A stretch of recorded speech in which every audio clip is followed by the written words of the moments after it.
Vadodara cyber ક્રાઇમે task racket ચલાવી લોકોના રૂપિયા પડાવતી ગેંગના 3 આરોપીને ઝડપી પાડ્યા છે. આજના વૈજ્ઞાનિક યુગમાં લોકો વિજ્ઞાનના વિવિધ ઉપકરણોનો ઉપયોગ કરતા અને એન્ટરટેનમેન્ટની મજા માણતા થયા છે, ત્યારે લોકોમાં હાલ મોબાઈલનો ઉપયોગ પણ સતત વધી રહ્યો છે. મોબાઈલના ઉપયોગ સાથે લોકોમાં મોબાઈલથી કમાવાની ઈચ્છા અને લાલચ પણ વધી છે, ત્યારે આવી લાલચમાં લોકો કામના નામે મળતા ઓનલાઈન ટાસ્કમાં જલ્દી રૂપિયા કમાવાની લાલચમાં પોતાની મરણ મૂડી ગુમાવી બેસતા હોય છે.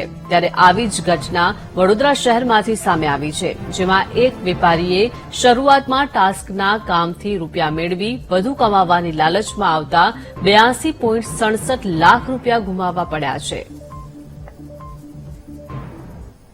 સ્ટેશન વડોદરા શહેર ખાતે ગઈ 26 જાન્યુઆરીના રોજ એક યુવકે ટાસ્ક ફ્રોડના બહાને રૂપિયા 82.67 લાખ અંગેની છેતરપિંડી થયા અંગે ફરિયાદ નોંધાવેલ છે. જે ફરિયાદના બેંક એકાઉન્ટની તપાસો કરતા વડોદરા શહેરના 3 ઈસમોની ધરપકડ કરવામાં આવેલ છે. નામદાર કોર્ટમાં રજૂ કરીને 8 દિવસના રિમાન્ડ મેળવવામાં આવેલ છે. હાલ આગળની તપાસ ચાલુ છે.